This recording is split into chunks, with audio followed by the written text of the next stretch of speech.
Assalamualaikum warahmatullahi wabarakatuh. Kembali lagi dengan saya Rizka Luardani dari 12 RPL 2 SMKN 1 Keraksan. Di sini saya akan menjelaskan materi pendidikan agama Islam dan budi pekerti KD 3.9, yaitu perkembangan Islam di Indonesia dan perkembangan dakwah di Indonesia.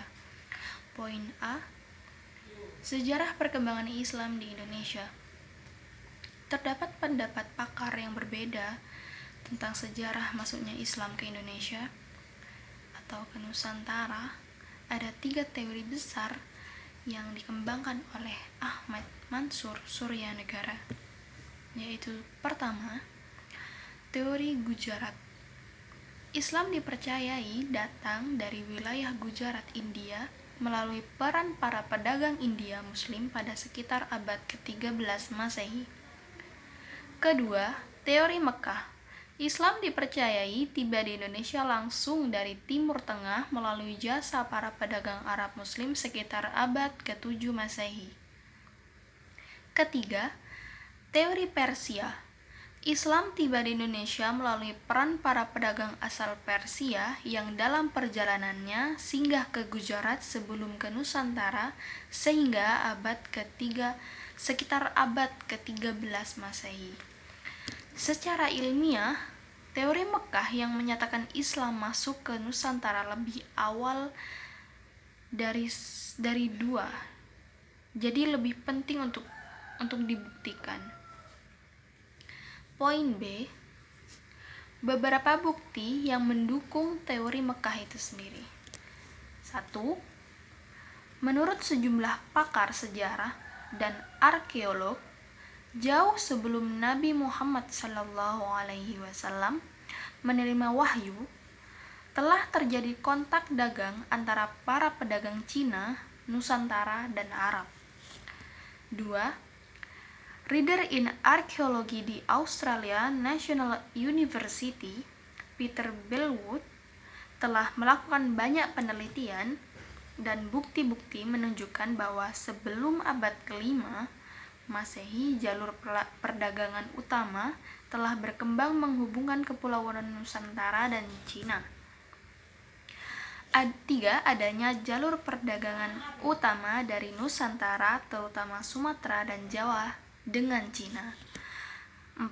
Ditemukannya perkampungan Arab Muslim di Barus pada abad ke-1 Hijriah atau 7 Masehi. Lalu kelima, Barus dikenal juga sebagai daerah awal masuknya agama Islam di Nusantara sekitar abad ke-7 Masehi berdasarkan buku Nukhbatud Dar karya Ad-Dimashqi. Keenam, sebuah makam kuno di kompleks pemakaman Mahligai Barus di batu nisannya tertulis Syekh Rukunuddin wafat pada tahun 672 Masehi. 7. Hamka menyebut seorang pencatat sejarah Tiongkok yang mengembara di tahun 674 Masehi telah menemukan satu kelompok bangsa Arab yang membuat kampung dan berdiam di pesisir barat Sumatera. 8. Sejarawan T.W. Arnold juga menguatkan temuan bahwa agama Islam telah dibawa oleh muballigh Islam asal Jazirah Arab ke Nusantara sejak awal ke-7 Masehi. 9. Arkeolog yang berasal dari EFEO Prancis yang bekerja sama dengan PPAN di Lobu Tua Barus menyatakan bahwa menemukan sekitar abad ke-9 sampai ke-12 Masehi, Barus telah menjadi sebuah perkampungan multi-etnis dari berbagai suku bangsa seperti Arab, Aceh, India, Cina, Tamil, Jawa, Batak, Minangkabau, Bugis, Bengkulu, dan sebagainya. 10. Di tahun 674 Masehi, pemerintahan Khalifah Utsman bin Affan mengirim utusannya ke tanah Jawa atau Jepara tepatnya. Hasil kunjungan itu adalah Raja Jai Sima, putra Ratu Sima dari Kalingga masuk Islam. 11.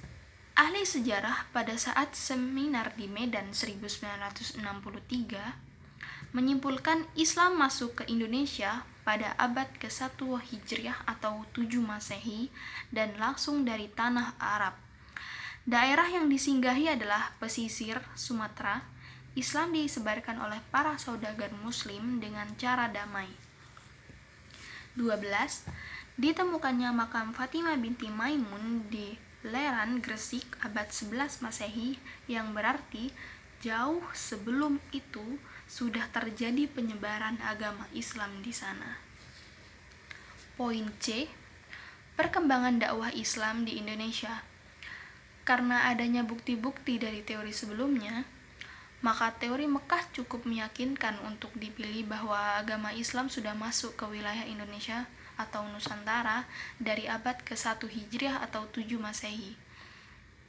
Ada beberapa perkembangan dakwah di Indonesia, beberapa daerah seperti Sumatera, Kalimantan, Maluku, Papua, Sulawesi, Nusa Tenggara, Jawa, bahkan yang lain-lain. Kita ke poin D, yaitu kerajaan Islam. Kerajaan Islam di Indonesia banyak yang mengira itu berasal dari Samudra Pasai, tetapi jika ditelusuri lagi, bukan Samudra Pasai kerajaan Islam pertama di Indonesia atau di Nusantara. Tapi jika memang benar, ada beberapa yang sudah dikenal oleh orang-orang, beberapa kerajaan Islam yang sudah banyak dikenal atau di Indonesia yang sudah umum, yaitu Samudra Pasai, Kerajaan Aceh, Demak, Pajang, Mataram Islam, Cirebon, Banten, Makassar, Ternate, dan Tidore. Kita ke poin E. Nilai-nilai keteladanan tokoh-tokoh dalam sejarah perkembangan Islam. 1. Sunan Ampel membuat peraturan yang Islami untuk masyarakat Jawa. Kemudian 2. Raja Pandita di Gresik merancang pola kain batik, tenun, lurik, dan perlengkapan kuda. 3. Susuhunan Majagung mengajarkan mengolah berbagai jenis makanan, jenis masakan lauk pauk, memperbaharui alat-alat pertanian, membuat gerabah. 4.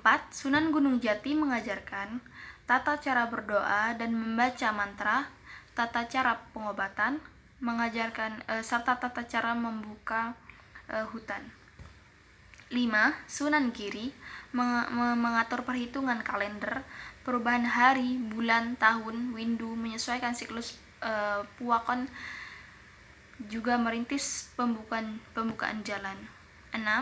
Sunan Bonang mengajar membuat gamelan, mengubah irama gamelan, ilmu suluk. 7. Sunan Derajat mengajar tata cara membangun rumah, membuat tandu dan joli. 8. Sunan Kudus merancang pekerjaan peleburan, membuat keris, pandai besi, kerajinan emas, hingga undang-undang sistem peradilan untuk orang Jawa. Lalu kita ke poin F, yaitu yang terakhir, sikap perilaku mulia yang harus kita teladani dari tokoh Islam ini, yaitu 1. Menghargai jasa para pahlawan muslim yang telah mengorbankan segalanya demi tersebarnya syiar Islam di Nusantara. 2. Berusaha memahami dan menganalisis sumber-sumber sejarah untuk mendapatkan informasi terkini dan valid mengenai sejarah Islam. 3. Meneladani sikap dan perilaku para dai pada masa permulaan masuknya Islam dengan cara damai. 4. Menjadikan semua aktivitas dalam hidup sebagai sarana dakwah. Dan 5. Tetap membangun optimisme dengan kerja keras untuk meraih generasi muda. Cukup segitu saja penjelasan dari saya tentang KD 3.9, yaitu perkembangan Islam dan dakwah di Indonesia. Jika ada kesalahan, saya mohon maaf yang sebesar-besarnya. Seperti biasa, jangan lupa untuk like, comment, dan subscribe. Jika video ini bermanfaat, jangan lupa untuk share ke teman-teman kalian. Dan terima kasih sudah menonton video ini. Wassalamualaikum warahmatullahi wabarakatuh.